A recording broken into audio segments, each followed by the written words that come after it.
तो good morning everyone, मेरा नाम है डॉक्टर समीर नागपाल। मैं एक स्पाइन सर्जन हूँ। तो क्या सोने की पोजीशन यानी स्लीपिंग पोजीशन से आपकी बैक अफेक्ट हो सकती है क्या?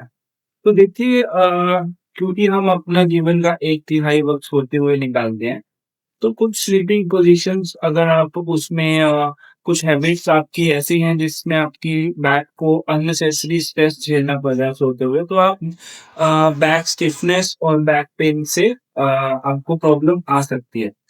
तो इसमें आपको मैं एनाटॉमी से समझाऊंगा स्पाइन की, जो कि नॉर्मल एक स्पाइन है उसके अंदर 4 घुमाव होते हैं यानी कर्व्स होते हैं, जैसा कि सर्वाइकल स्पाइन में, डोर्सल स्पाइन में और लंबर स्पाइन में और सैक्रल स्पाइन में।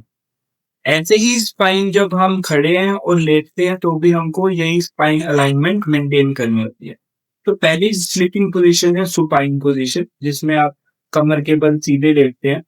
तो इस स्पाइन पोजीशन में आपको जो हेड है और आपका जो पेल्विस है वो सेम अलाइनमेंट में होना चाहिए और ये कर्व एक नेचुरल टेंडेंसी में ही होनी चाहिए। इसके लिए आपको एक नॉर्मल पिलो जिसकी थिकनेस इतनी ही हो कि आपकी हेड यहाँ से अलाइन हो सके, और अगर आप साइड पे सोते हैं तो आपको पिलो थोड़ा सा मोटा लेना चाहिए, क्योंकि वहां पे आपका डिस्टेंस मैट्रेस से थोड़ा ज्यादा हो जाता है। मैं अवॉइड करूंगा आपको कि मैं आपको पेट पे सोने के लिए अवॉइड करूंगा, क्योंकि वो एक नेचुरल पोजीशन नहीं है और उसके अंदर आपकी नेक को अननेसेसरीली टिल्ट करके ही आपको सोना पड़ता है। तो ऑलरेडी अगर आपको नेक पेन या बैक पेन है तो उसमें मैं आपको अवॉइड करूंगा कि आप पेट के बल सोए। तो इसके बाद आती है मैट्रेस की क्वालिटी, कंसिस्टेंसी और मैट्रेस के टाइप्स, मटेरियल्स जो आपको कंसीडर करने चाहिए अगर आप बैक बैक पेन से जूझ रहे हैं। तो देखिए, मैट्रेस की कंसिस्टेंसी की अगर हम बात करें तो मीडियम टू फर्म की तरफ मैट्रेस अगर आपका रहता है तो वो आपको बैक को अच्छे से सपोर्ट कर पाएगा और कंफर्टेबल भी रहेगा।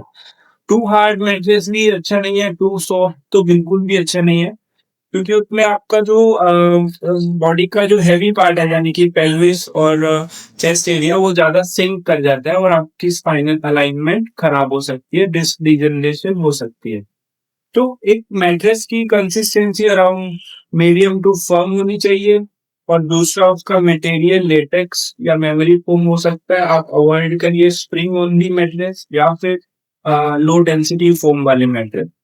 जहां तक बात है मैट्रेस की वेंटिलेशन की, तो वेल वेंटिलेटेड मैट्रेस आप एक बार उस पे आप इस्तेमाल करके देख सकते हैं। वेल वेंटिलेटेड मैट्रेस ही आपको इसमें यूज करने चाहिए।